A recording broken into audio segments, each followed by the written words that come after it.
Hey everyone, welcome back to Skip School. Super excited to show you this video here today that me and my wife did over at the curling club in Wausau.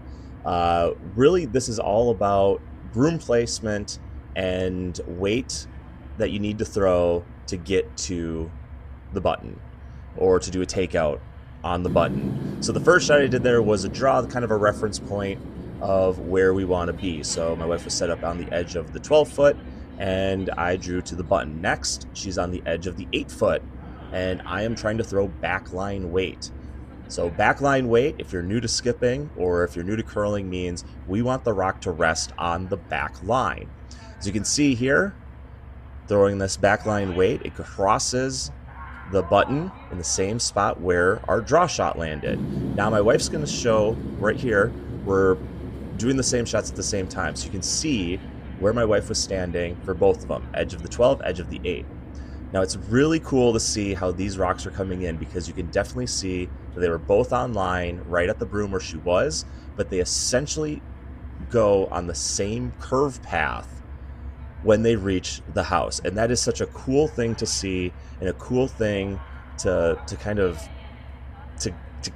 grasp as you're trying to pick up like being a skip and everything, because it really does show that the weight has a huge difference. And if you have different curlers who throw different weights, you don't have to be discouraged about throwing takeouts or what kind of draws to throw, because it doesn't matter how heavy they throw it. You can kind of play into the weights that they throw and set them up for a successful takeout. So this is if they were to both be on the edge of the 12 foot, and we can see that if they were both on the edge of the 12 foot, they were both going to be on the center line regardless of their weight. All right, so now we move to the middle of the 8 foot, and this is going to be hack weight. We want the rock to stop right around where the hack would be, or in the line of the hack. But once again, watch where this is going to enter the house. It's going to enter the house on that same curl path that we had for all of those previous shots. It's going to cross the button at the same spot, and it's going to finish right in line with the hack. Now we're throwing board weight, edge of the 4 foot. Want this one to essentially bounce off the boards. It's coming in a lot faster, so it's not going to curl as much before it gets to the 4 foot. But once again, look at where it enters the 4 foot and where it enters the house, right on the same line as if we were throwing hack weight. And as you see it kind of go towards the back, it's going to actually bounce off the wall right there and bounce back. So let's put those two shots on top of each other. This is where you're going to see where you don't have to throw super hard. Both of these rocks would take out a rock on the button. It's just a matter of what does the person prefer to throw, how heavy do they throw, and what rocks are in your way. They basically both start going down the same path once they get towards the house. It's so cool to watch this with these rocks on top of each other and these shots, because you just see that after a certain point they just kind of find the same path to go down. Now this is what would happen if we threw both of these rocks at the broom for hack weight, but what would happen if we actually threw a board weight? So we threw a little heavy, and you can see as they start to separate, the one that's thrown board weight is actually staying out towards the left, so you're probably going to like peel this one out. Probably weren't going to stick around. You probably would have hit it, probably would have gotten rid of the rock on the button, but you probably would have lost your shooter as well. All right, now we're going to show you what a board weight and what a backline weight shot looks like.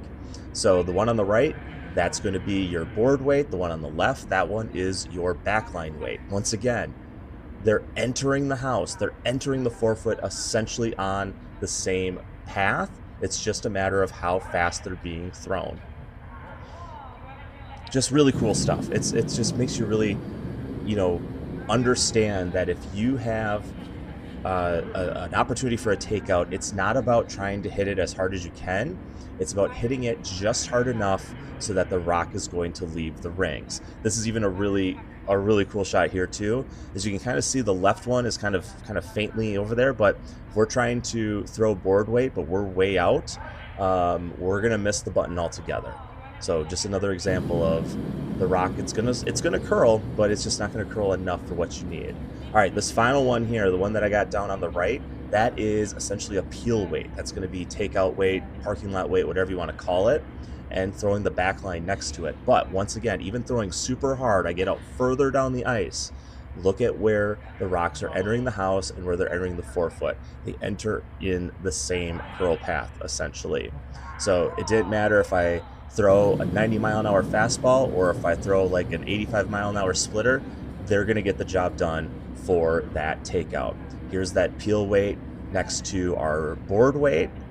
Once again, it's just a matter of I just threw it a little bit harder. Both of them are going to get the job done. It's just one's going to be a little bit more under control to get the rock out of the rings.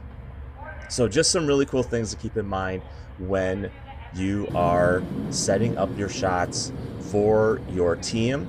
There's another one where basically showing what they both look like on top of each other if you throw from the same spot.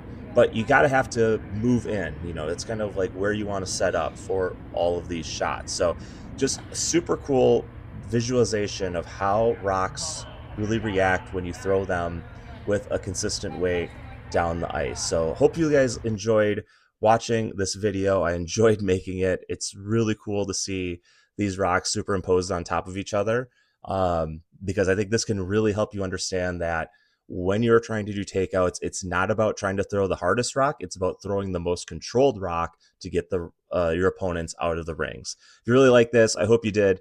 Make sure to like and subscribe, and we will see you guys out on the ice. Good curling, everyone.